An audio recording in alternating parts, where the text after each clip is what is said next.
It's a very warm welcome to all our viewers and welcome to a new edition of Africa Today, our program that brings you all the latest news and events happening all around the African continent. My name is Angie Meher and I'm joining you for today's episode.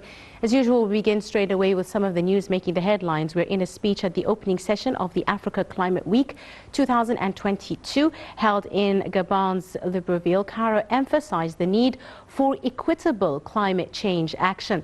Also, they encouraged African voices to lead this call. We have more details in the story.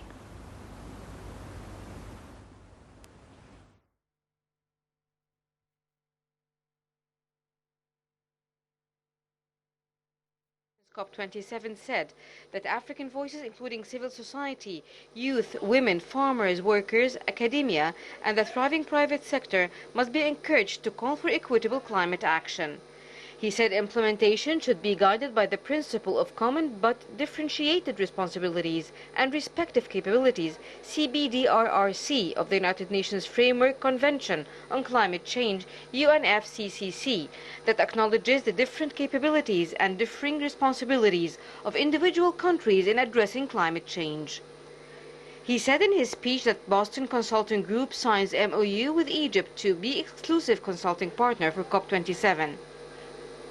He also said Africa is obliged with its financial means and scant level of support to spend around 2 to 3% per annum to adapt to these climate change impacts, a disproportionate responsibility that cannot be described as anything other than climate injustice. He was referring to how, despite Africa's low contribution to greenhouse gas emission, it remains the most vulnerable continent and is required to spend huge financial resources to adapt to climate change impacts.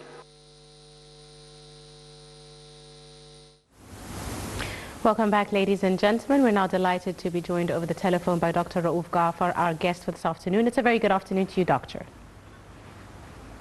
Hello, Dr. Raouf, are you with us on the phone? Hello, Doctor. Can you hear me, sir? Hello. Yes. Good afternoon to you, Doctor. How are you today? Good afternoon to you, my dear. Right. So let's talk a bit about the latest call that Cairo called for during the meetings of the Climate Week, which is being held in Gabon, and they called for equitable climate action. What do you think this means, Doctor, and how do you see Egypt's call for such, equity, especially in light of us hosting the COP27 climate conference later on this year? First of all, from the point of view of Egypt, which is a valid point of view, yes. As you said, I'm asking for an equivalent. I mean, the African continent is the lead continent that contributes to global warming and to emissions, etc. Yes. And in the same time, they spend a lot of money to sort of protect themselves against the repercussions of the climate change. Mm-hmm. So this is what Egypt sees as not fair, and the whole world, I think, agrees to that. So they are asking for a participation, serious participation, from the countries that are the reason for these emissions and are the reasons for the real climate change, to do their role and really assume the responsibility towards the African continent to help them overcome the repercussions that might occur, particularly that Africa is, although full of resources, but still unexploited and considerably poor continent, and they cannot afford all the repercussions. Indeed, and they need all the help they can get on this subject. Indeed, Doctor. And on that note, the Foreign Minister Sameh Shoukry himself said that Africa is obliged with its limited financial means and the scant level of support to spend from 2 to 3% per annum to adapt to climate change impacts, which of course is a disproportionate responsibility, that can't be described as anything other than what he termed climate injustice. Now, Egypt bears the brunt of climate, not Egypt, I beg your pardon, Africa as a continent bears the brunt of climate change. So what can be done in order to address this point? How do you think there could be compensation for the African continent, sir? As I said, African countries do their best, but they can't afford, simply. Yes. You said it. And they need the help. They need the assistance. And this is the responsibility of the developed countries Nations, to assist African countries to overcome that, especially in the areas where population density is high and they can't really cope with the climate change. A lot of countries in Africa depend, for instance, on rain. And due to the climate change, the rain is getting scarcer and scarcer, which affects directly the economy and the development of these countries. So there must be help and there must be cooperation. It's a responsibility that a modernized world must bear. And mind you, I think that Egypt, being the host of the COP27 in a few weeks, will address the whole world to, as I said,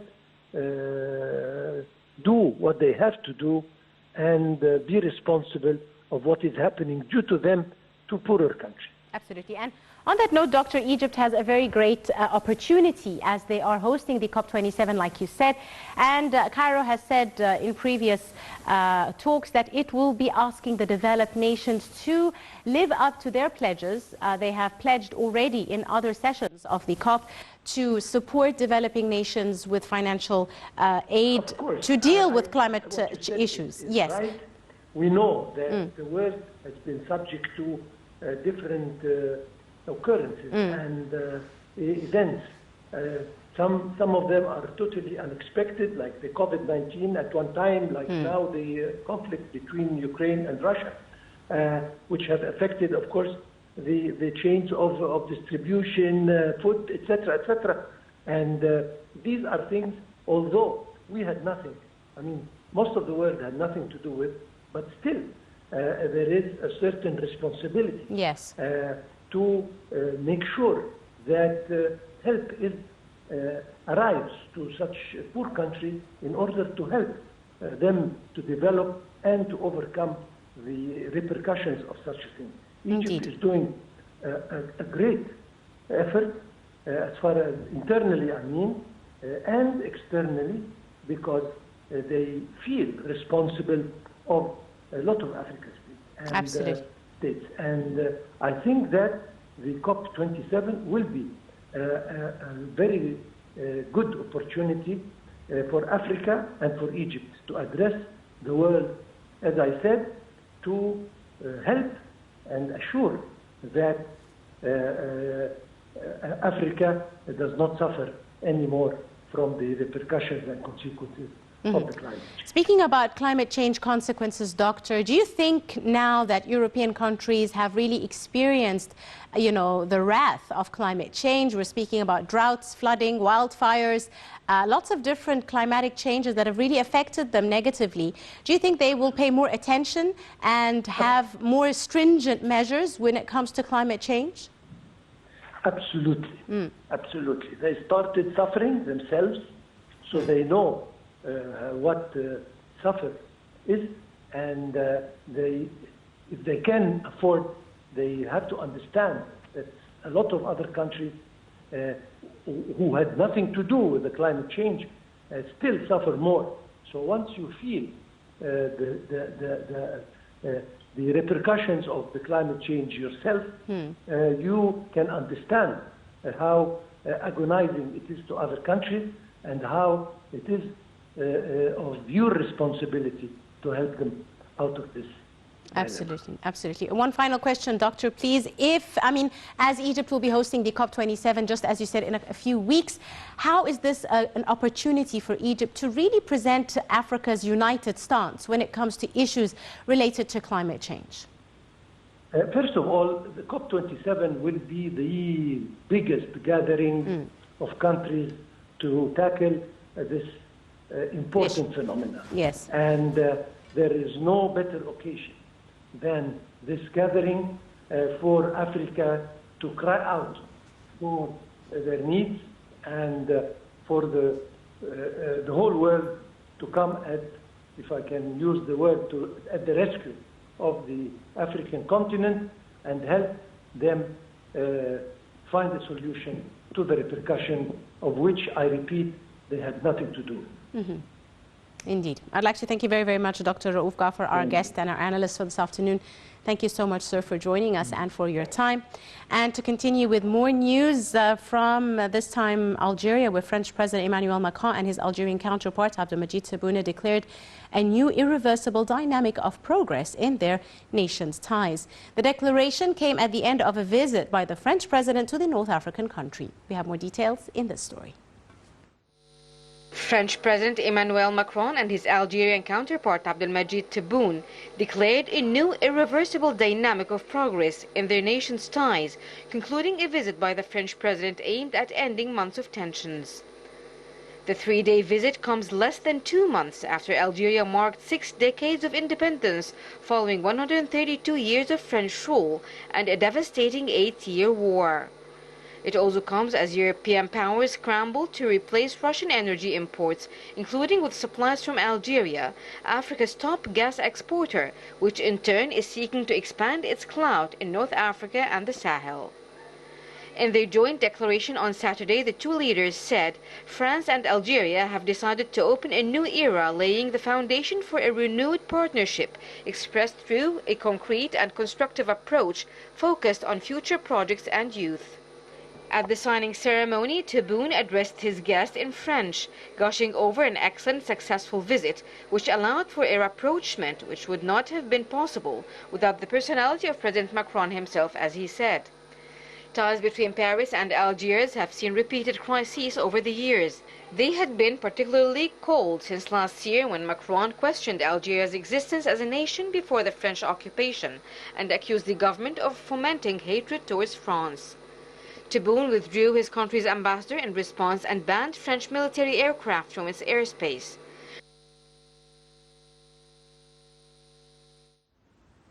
And for our final news item, the armed forces announced the establishment of the country's first ever automated biobank. This is also the first of its kind in the Middle East and Africa. We have more details in this report. The Egyptian Armed Forces said it established Egypt's first ever automated biobank at the Armed Forces Center for Research and Regenerative Medicine, ECRRM, also the first of its kind in the Middle East and Africa. According to a statement by the Egyptian Armed Forces spokesman Gharib Abdel Hafiz, the pioneering fully automated biobank was established in cooperation with German Ascion and Egyptian Mira Lab companies. He said the bank was created per March 2021 directives to establish a reference genome project for Egyptians. He said the establishment of a reference genetic map for Egyptians will aid in treating various types of illnesses and identifying genetic factors affecting susceptibility of epidemic diseases. The bank will be vital in storing all types of samples used in scientific research for many years, thus facilitating the study of biosamples without fear of being damaged, according to the spokesperson. Abdel Hafiz said this accomplishment comes within the framework of keenness of the political leadership to improve the system of scientific research in Egypt in light of the establishment of a new republic.